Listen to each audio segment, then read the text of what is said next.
Alright, so welcome back. I hope that you have actually calculated operating profit and profit before interest and tax and net profit using the very similar method.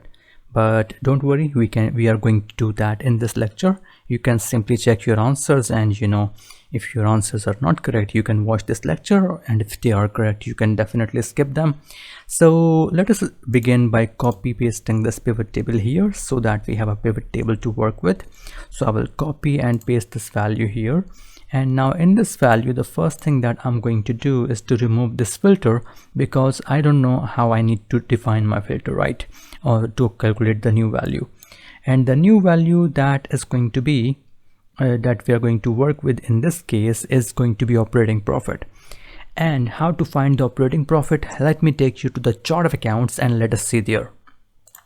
So in my chart of accounts, you can see that if I work on this class level, and if I say that please include the trading account as well as the operating account, it will include all the accounts that will actually calculate the sales and cost of sales and all those operating expenses, including depreciation and amortization, and our net result is going to be operating profit.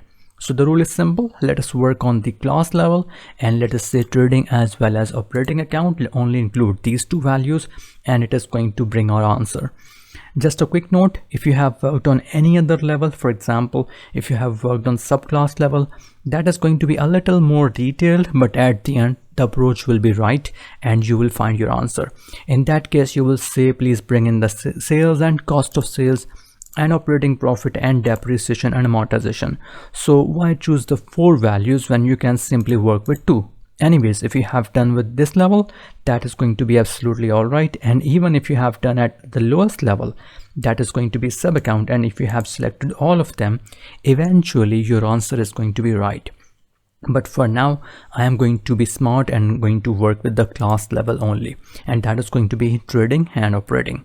So let us go to our P&L sheet here, and let us say please apply the filter on our class level. So I will go to my chart of accounts and bring in the filter of class, and in that filter here, first of all, I'm gonna say please select all, and I would say please allow me to choose multiple items, and then I will say uncheck all of them and now choose trading account as well as operating account, and that should be it. So I'll click OK, and you can see I have now my answer. That is actually the operating profit. And since there is no automated heading here, so I will actually add a heading here so that I don't forget my values later on. Okay, so moving forward from here, after the operating profit, the next value that we should be working for is PBIT, profit before interest and tax.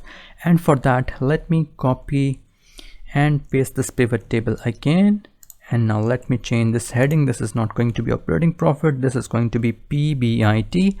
And now we will have to work with the filters. So let me go to my chart of accounts and see what we are going to do.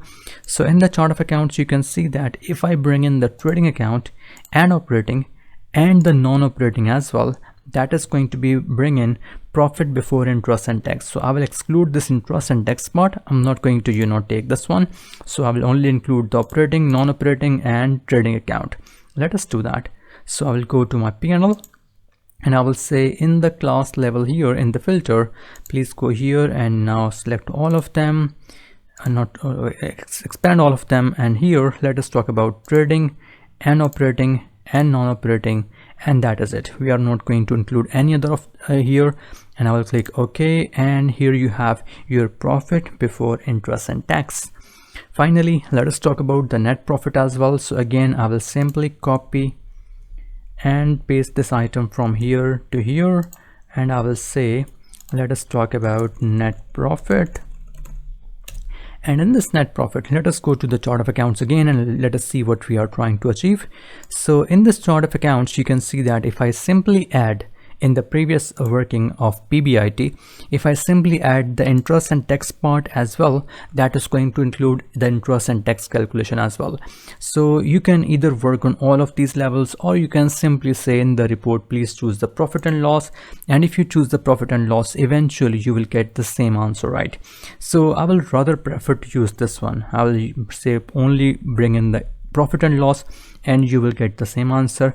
And by the way, if you have done already using this approach that you have included the interest and tax and of non-operating and operating and trading, you are going to be getting the same answer, and that is also going to be exactly correct. But anyways, I'm going to work on report. So I will go back to P&L, and first of all I will say please remove the filter from class level, and then I will say please bring in the filter on report level, and then in this filter I would say please only bring in the profit and loss, and I will say click OK. And you can see we have our net profit. And by the way, you can verify your net profit with your P&L ending balances. That was the grand total was also the net profit. So you can see we have the same net profit in year 2018, 19 and 20.